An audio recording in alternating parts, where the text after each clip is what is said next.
We're at our storage garage. Let's open the door and see what we're driving today.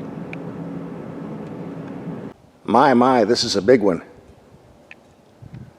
Let's take it outside and see what we've got.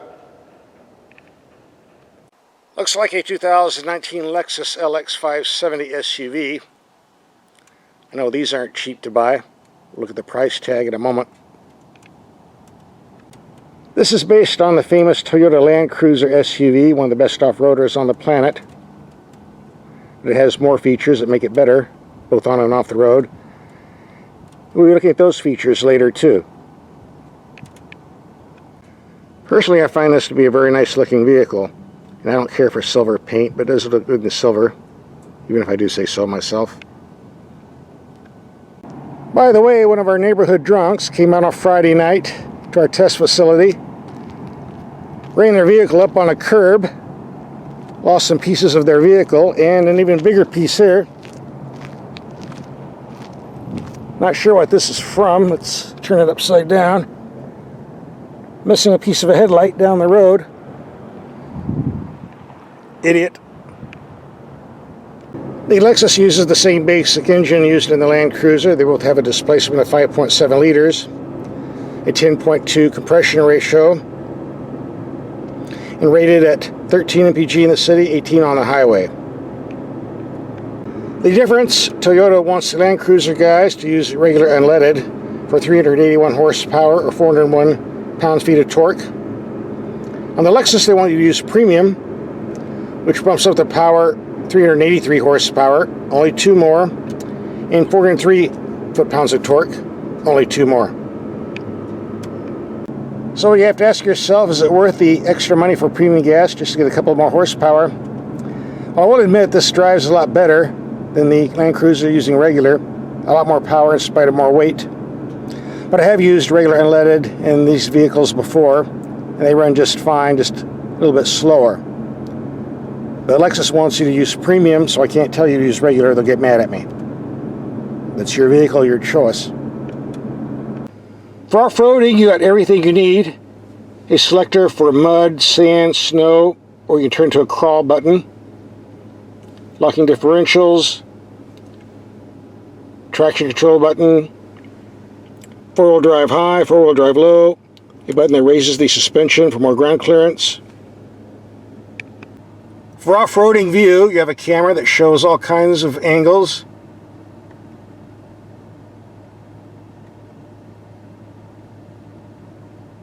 So you don't run off a cliff. Unfortunately, the front camera system in the grill isn't working too well because we took this off-roading this morning and gave it a good workout, as you can see. Ran down a couple trees, a fence post, ran over a cow.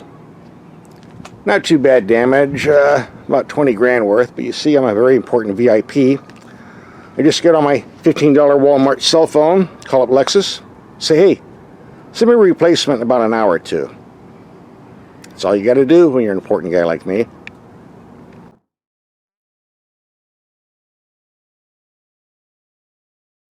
Alright guys, I'm just pulling another gag on you. I didn't really do this damage four-wheeling. In fact, I didn't do the damage at all. Some guy in a giant GMC pickup truck didn't see what he was doing and backed into it. And that's how we ended up with all this damage.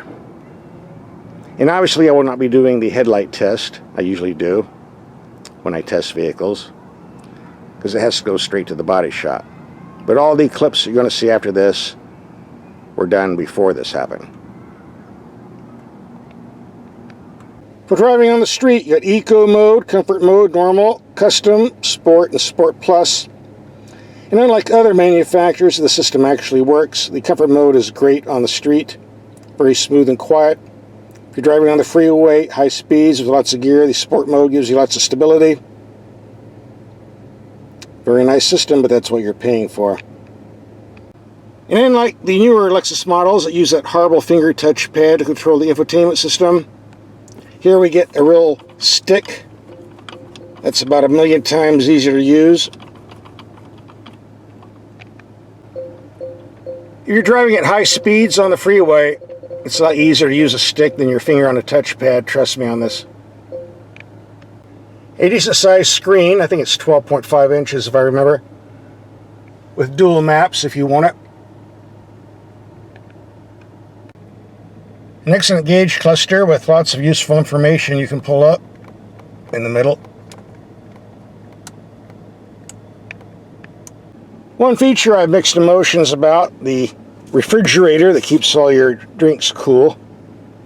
I would say beer cool, but we're not supposed to be drinking beer when you're driving. It works, but this is kind of old technology. I mean, you go down to the discount mart and get a little carry case and put some ice packs in for about $10.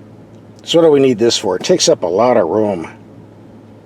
So what I do is I turn it off, I stick my stuff down in there, but sometimes I forget and it gets turned on and everything I put in freezes. I think on newer models they're going to do away with this. But in the meantime, it is handy to use, I guess. This is advertised as an 8-passenger, but I don't know how that works. You have 2 seats in the front. Room for 3 in the second row. And on the third row, room for 2, that's 7. I'm not sure where the 8th person goes. Maybe you can squeeze 3 monkeys in the third row.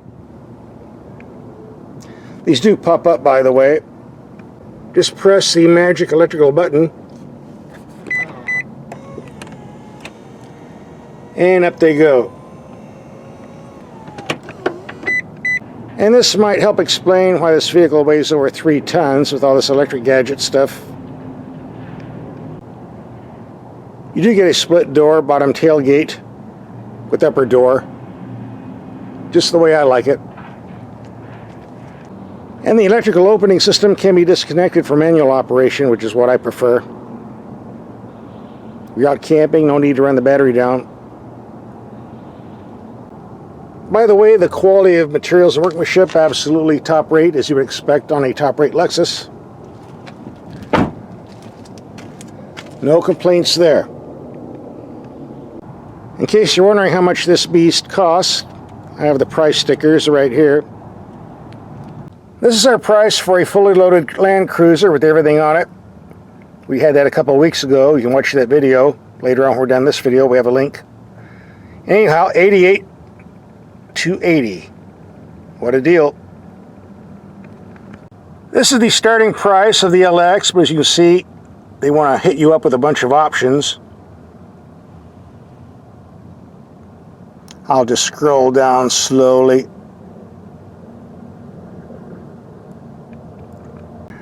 $99,710. Why didn't they just round it off to 100 grand?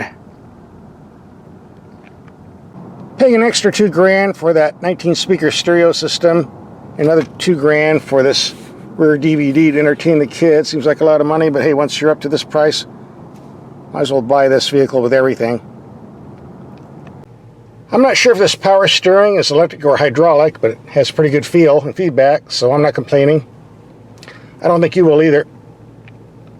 As we do in all of our videos, we're going to take some mild speed bumps around 20 miles per hour, see how the suspension performs on impact.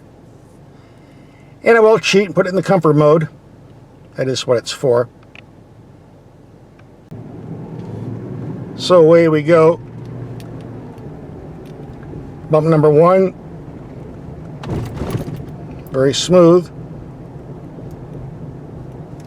Bump number 2. Pretty comfortable. A lot of big limousines can't ride this good. Number 3. Here comes the nasty one. Hold on. No difference. What a surprise. Let's do that again in the Sport Plus mode and see if we have any difference since we're already here. Bump number 1. Slight difference. Bit firmer. Number 2. I can feel the stiffness, but still comfortable. Number 3. And the nasty one. Slight difference, but nothing to really be concerned about. Coming around the corner is a speed bump so nasty I never use it. I'm going to put it in comfort mode, 15 miles per hour, see what happens. Still pretty comfortable. And here comes another speed bump we don't use because it's not something you want to go more than 15 miles per hour over. In comfort mode.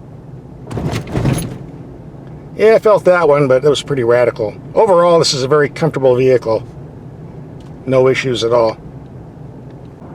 I have no complaints with the Toyota Land Cruiser ride quality. I can tell you, driving that and getting in this, the Lexus is definitely worth the extra 10 grand just for the suspension alone. In my opinion, anyway. And if you eliminate a lot of the fluff options on this vehicle, the difference would only be about 7 grand. In case you're wondering, that's where the spare tire is located. If you get a flat, you're going to reach down and get dirty. This engine has been around for over a decade, proven to be very reliable, durable, good for long mileage with no repairs. If you use premium fuel, it still does a good job of accelerating this 3-ton mass.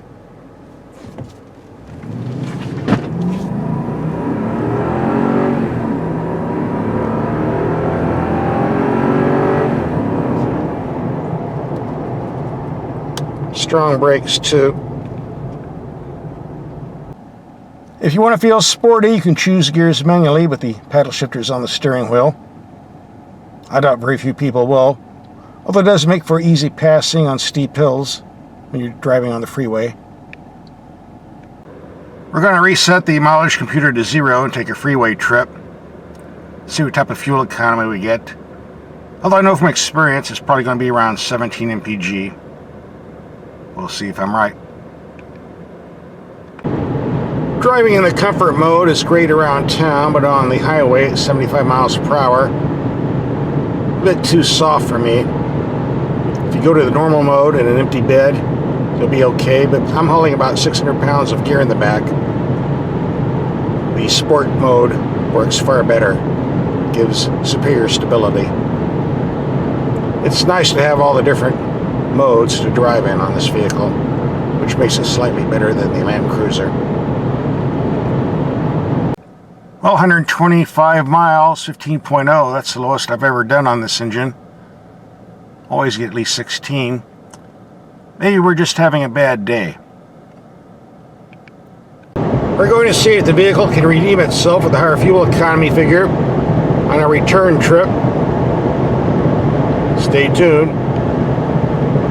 Here's what I like about the Lexus LX. When you go into your camping, hiking spot on the pavement, you're driving an ultimate luxury. You get off the pavement, you have ultimate off-road ability. And once you get here, you can unload all this gear. It holds a lot. Well, hunting season's not till next week, but I see some poacher couldn't wait. Left us some good steak and ribs for the campfire tonight. Yummy. That thing like meat's been aged for 2 or 3 weeks. The flies here seem to agree. There's one thing I don't like about this vehicle. If you're going to use it for camping and you want to crawl inside and leave the rear and bottom doors open, this light will never go off. I've looked in the owner's manual, pressed every button. As long as these 2 rear doors are open, apparently this is going to stay on. So I guess I'll have to close the doors and suffocate. Not a good feature. Maybe I can get a hammer and knock the bulb out. That might work. I think Lexus might get a little upset. If anyone knows how to turn these lights off, let me know in the comment section. I couldn't find out how. Well, I'm going to sleep in the Lexus with the rear doors down, but I can't do that because the lights come on, the battery will run down. So I guess I have to sleep out here with the fire in the woods in the wild. What do you got to say about that? Say nothing. Say hello, YouTube. Hello, you. Hello, what? Are you gonna freeze? Okay, 130 miles, 16.7 mpg. I'd say that's an improvement over last time. Our goal was to crank 600 miles on this vehicle in 1 week. I think we're getting there. Time to wrap up this video. So what's my take on this LX570 after a week of driving? I look at it like this: if you can afford the 88 grand for the excellent Toyota Land Cruiser, I bet you could fork up the 99 grand for this LX570 which is even better. If you have the money, I say go for it. Here are some video links to other Lexus and Toyota SUVs we've driven. Just click and watch. And subscribe. I need to pay these gas bills. So let this be a lesson for you guys. Reminder, if you're going to put your vehicle in reverse, look in the rearview mirror first so you don't hit other cars and do damage like this. I'm sure the Geico insurance company the driver had isn't going to be too happy with him, especially when they get the bill.